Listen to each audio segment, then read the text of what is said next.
Hi viewers, welcome to our channel. ప్రస్తుతం మనతో పాటు టీడీపీ స్పోక్స్ పర్సన్ సూర్యదేవ లత గారు ఉన్నారు. వారితో ఒకసారి మాట్లాడదాం.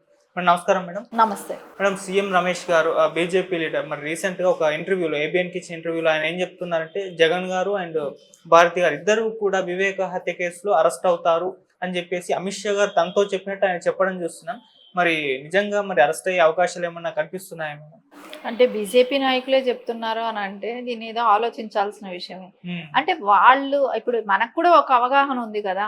ఎందుకంటే ఆ హత్య జరిగిన తీరు కానివ్వండి, అది మీడియాలో వచ్చిన ఇది కానివ్వండి, అంటే ఆయన రక్తపు వాంతులను ఒకసారి కానీ స్టార్టింగ్ హార్ట్ అటాక్ అంటాం కానివ్వండి.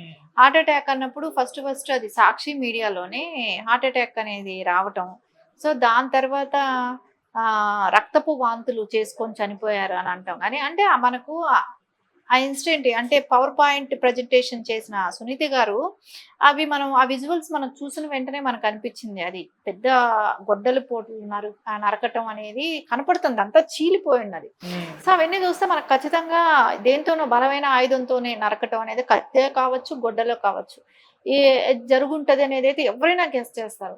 కానీ వాళ్ళు రక్తపు వాంతులని ఎలా అన్నారు? సో దానికి చైర్మన్ గా ఉండే వాళ్ళు, ఎండీగా ఉండే వాళ్ళు భారతిరెడ్డి గారు కాబట్టి ఖచ్చితంగా ఆవిడ నోటీసులోకి రాకుండా అయితే జరగదు. ఎందుకంటే ఆవిడ అడుగుతారు కదా. సరే అడగటం ఒకటి ఉంచండి, ఎవరో బయట వాళ్ళ వార్త అయితే ఒకవేళ వాళ్ళకి తెలియదు అనుకోవటానికి, సొంతపు మామ అవుతారు కదా, చిన్న మామ అవుతారు, మామ ఎలా చనిపోయాడు అనేది కూడా ఒక ఆలోచన లేకుండా ఎలా రక్తపు వాంతి అదే గుండెపోటు అంటాం, హార్ట్ అటాక్ వచ్చింది అని అంటాం. దానిలో అందరికీ డౌట్ అనేది ఒకటి వచ్చింది.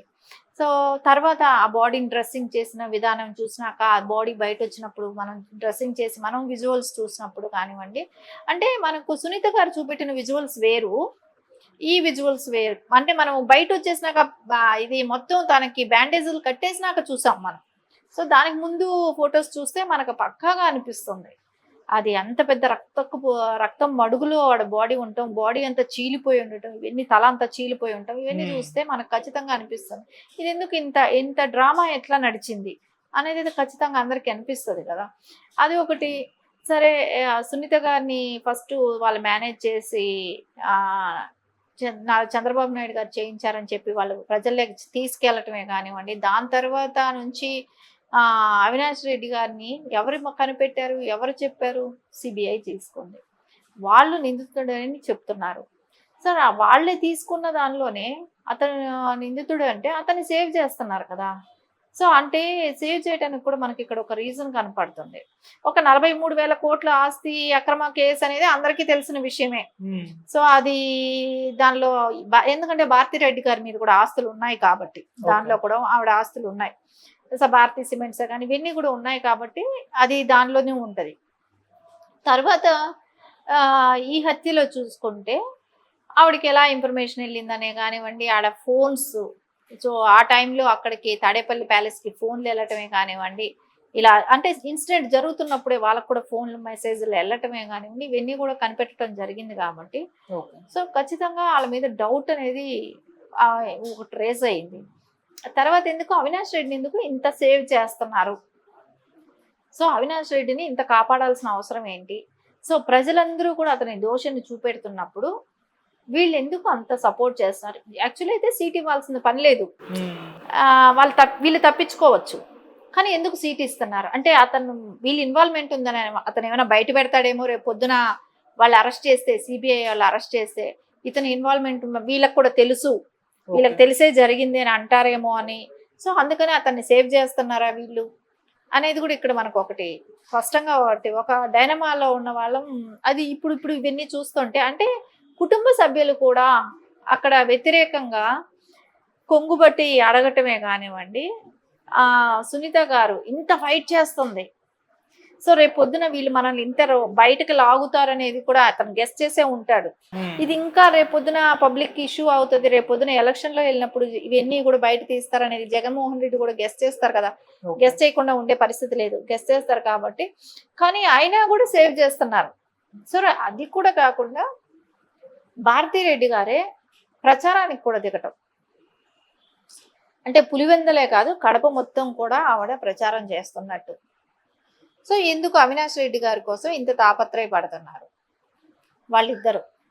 అంటే వీళ్ళ ఇన్వాల్వ్మెంట్ ఉండిందా అనేది ఇక్కడ మనకు ఒక క్వశ్చన్ రేజ్ అవుతా ఉంది. ఓకే. అవినాష్ రెడ్డి అరెస్ట్ చేస్తే వీళ్ళ విషయాలు ఏమైనా బయట పెడతాడా? ఇంకా వీళ్ళలో అందరూ కలిసి ఇంకేమైనా చేశారా? ఇంకేమైనా అక్రమాలు చేస్తున్నారా? ఇంకే అనేటివి ఇక్కడ 1,00,000 క్వశ్చన్స్, డౌట్స్ ఇక్కడ మనకు అందరికీ కూడా వస్తుంది కాబట్టి అందుకని వాళ్ళు భయపడే అవకాశం ఉందనేది మనకు అనిపిస్తుంది. దాన్ని బీజేపీ కూడా, అంటే బీజేపీ అప్పట్లో వాళ్ళతో పొత్తు అనేది చెప్పకపోయినా కూడా కొంచెం జగన్మోహన్ రెడ్డి అంటే ఢిల్లీ వెళ్ళిన ప్రతిసారి ఏంటి ఆయన మన కోసం, ఏపీ కోసం పథకాలకో అక్కడ నుంచి ఏదైనా ఇన్వెస్ట్మెంట్ తీసుకొచ్చి ఇక్కడ మనం ఇన్వెస్ట్ చేద్దామను అట్లాంటి ఆలోచనలతో కాదు. ఆయన ఎంతసేపు ఆయన కేసుల గురించి. సో అది అరెస్ట్ వారెంట్లు రాకూడదు, మళ్ళీ జైలుకి వెళ్ళకూడదు, బెయిల్ మీదనే మళ్ళీ కంటిన్యూ అవ్వాలి. సో అంత ఇలాంటి దీనికోసం ఆయన తిరగటమే కనపడింది. కానీ అవినాష్ రెడ్డిని ఎలా సేవ్ చేయాలి అంటే సిబిఐ అనేది అక్కడి నుంచి వచ్చినా కూడా ఇక్కడ అరెస్ట్ చేయలేకపోయింది. ఏపీకి వచ్చి ఏమి అరెస్ట్ చేయలేకపోయింది. సో ఎప్పుడు కూడా అట్లా ఎక్కడ చరిత్రలో జరిగి ఉండదేమో. మేబీ అవినాష్ రెడ్డి విషయంలోనే జరిగింది. ఆయన ఒక సీఎం గా ఉండి అవిని నడిపించాడు అనేది కూడా తెలుస్తుంది. కానీ అదే అందరికీ డౌట్ ఆఫ్ క్వశ్చన్ ఇక్కడ, అవినాష్ రెడ్డిని ఎందుకు అంత సేవ్ చేస్తున్నాడు? ఇది సింపుల్. ఏముంది, అతను చంపాడు అని చెప్పేసి పక్కకు పెట్టి, చంపాడని కూడా కాదు, అతని మీద కేసు ఉంది.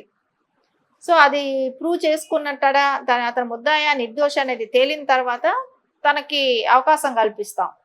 సో ఇప్పుడు వరకు అయితే పక్కకు పెడుతున్నామని ఆ ఎంపీ సీట్ వేరే వాళ్ళకి ఇవ్వలేకపోయాడా? లేదు కదా. సో ఆయనకే ఎంపీ సీట్ ఇచ్చాడు. ఎందుకు నాకు అనిపిస్తుంది బ్లాక్ మెయిల్ లాంటిది ఏమైనా జరుగుతూ ఉందా? సో అతను వెళ్తే వీళ్ళ పేర్లు కూడా ఏమైనా బయట వస్తాయా? ఇవన్నీ దృష్ట్యా బీజేపీ వాళ్ళు కూడా వాళ్ళకు డిస్కషన్ వచ్చే ఉంటది. సో ఇవన్నీ నెక్స్ట్ గవర్నమెంట్ అధికారం కోల్పోయినప్పుడు వీటి అన్నిటి మీద కూడా వాళ్ళు పడే అవకాశం అయితే కనపడుతుంది. సిబిఐ అప్పుడు ఏమైనా యాక్షన్ ఎక్కువ తీసుకుంటుందేమో చూద్దాం. ఓకే. కానీ మేడం, ఇప్పుడు సీఎం రమేష్ గారు బీజేపీ లీడర్, టీడీపీ పొత్తుతో ఉన్నారు. మళ్ళీ ఏబిఎన్కి ఇచ్చారు ఇంటర్వ్యూ. ఏబిఎన్ ఛానల్ ఏమో టీడీపీ ఛానల్ అంటారు. అది మొత్తం కూడా స్క్రిప్టెడ్, కావాలని ఈ విధంగా చెప్పించారని కూడా వాళ్ళు మాట్లాడడం చూస్తున్నాం మేడం. అవునమ్మా, సిబిఐ కూడా మేమే ఇచ్చాము.